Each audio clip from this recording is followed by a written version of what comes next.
ماں باپ کے حقوق کیا ہیں؟ ماں باپ کے حقوق ادا کرنا کتنا ضروری ہے، اس ویڈیو کے اندر میں بتانے والا ہوں۔ ہر مرد عورت کو اپنے ماں باپ کے حقوق ادا کرنا یہ فرض ہے، لیکن افسوس اس زمانے میں لڑکے اور لڑکیاں ماں باپ کے حقوق سے بالکل جاہل اور غافل ہیں۔ ان کی تعظیم اور تکریم اور ماں باپ کی فرما برداری اور خدمت گزاری سے منہ موڑے ہوئے ہیں، بلکہ کچھ تو اتنے بڑے کم نصیب اور بدبخت اور نالائق ہیں کہ اپنے ماں باپ کو چین و سکون، راحت و آرام پہنچانے کے بجائے وہ اپنے قول و فعل سے اذیت پہنچاتے ہیں اور ماں باپ کو تکلیف دیتے ہیں، اور اسی طرح گناہ کبیرہ میں مبتلا ہو کر دنیا کے اندر ذلیل و خوار ہوتے ہیں اور آخرت میں اللہ کے عذاب کا شکار ہوتے ہیں۔ یاد رکھو، جیسا سلوک اپنے ماں باپ کے ساتھ میں آج تم کرو گے، ویسا ہی سلوک تمہاری اولاد تمہارے ساتھ میں کرے گی۔ اور اس بات کو بھی یاد رکھو کہ ماں باپ کے ساتھ حسن سلوک کرنے سے، ان کی خدمت گزاری کرنے اور فرما برداری کرنے سے اپنے رزق میں اور اپنی عمر میں بھی برکت ہوتی ہے۔ یہ اللہ تعالیٰ کے رسول صلی اللہ تعالیٰ علیہ وسلم کا فرمان ہے، جو ہرگز کبھی جھوٹا اور غلط نہیں ہو سکتا۔ اس پر ایمان رکھو اور اپنے ماں باپ کی خدمت گزاری کرو۔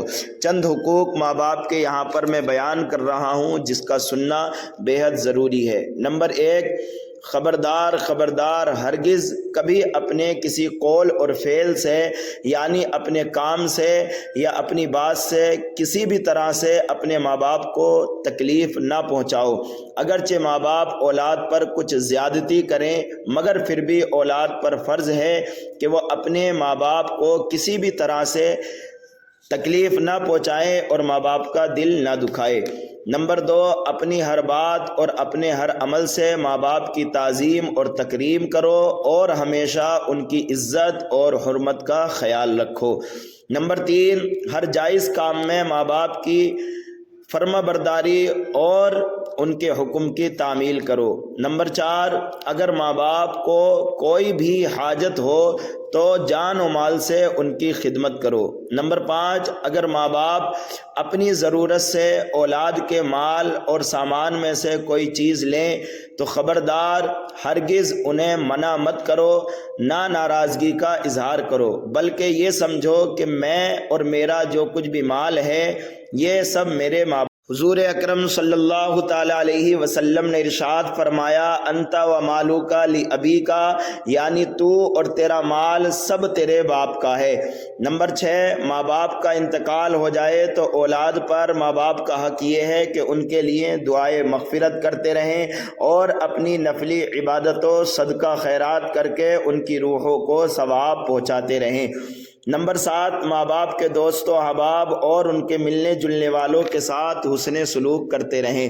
نمبر 8، ماں باپ کے ذمے جو قرض ہو یا انہوں نے جو وصیت کی ہو ان کو پورا کرنے کی ضرور کوشش کریں۔ نمبر 9، جن کاموں سے زندگی میں ماں باپ نے منع کیا ہے یا ان کو تکلیف ہوا کرتی تھی تو ان کے وفات کے بعد بھی ان کاموں سے پرہیز کریں، اس لیے کہ اولاد کے گناہوں سے ماں باپ کو بھی تکلیف پہنچتی ہے۔ نمبر 10، کبھی کبھی ماں باپ کی قبروں کی زیارت کے لیے جایا کریں، ان کے قبر پر پہنچ کر سلام کریں اور فاتحہ پڑھ کر دعائے مغفرت کریں۔ اس سے ماں باپ کی روحوں کو خوشی ہوگی اور فاتحہ کا ثواب فرشتے نور کی تھالیوں میں رکھ کر ان کے سامنے پیش کریں گے اور ماں باپ خوش ہو کر اپنی اولاد کے لیے دعائیں کریں گے۔ ماں باپ کی دعا اولاد کے حق میں ایسے ہی قبول ہوتی ہے جیسے کہ نبی کی دعا امتی کے حق میں قبول ہوتی ہے۔ اور اس بات کو بھی یاد رکھیں، دادا دادی، نانا نانی، چچا پھوپھی، ماموں خالہ وغیرہ کے حقوق بھی ماں باپ ہی کی حقوق کی طرح ہیں، ان کو بھی زیادہ سے زیادہ ادا کرنے کی آپ حضرات کوشش کریں، اور بڑے بھائی کا حق بھی آپ ادا کیا کریں۔ بڑے بھائی کا حق ایسا ہے جیسا کہ اولاد کے اوپر باپ کا حق ہے۔ یہ ماں باپ کے چند حقوق تھے جن کو ادا کرنا بے حد ضروری ہے۔ اگر آپ چاہتے ہو کہ عمر میں برکت ہو، رزق میں برکت ہو، دنیا اور آخرت میں عزت ملے، تو خدا را اپنے ماں باپ کی خدمت کرو اور ان کے حکم کی تعمیل کرو۔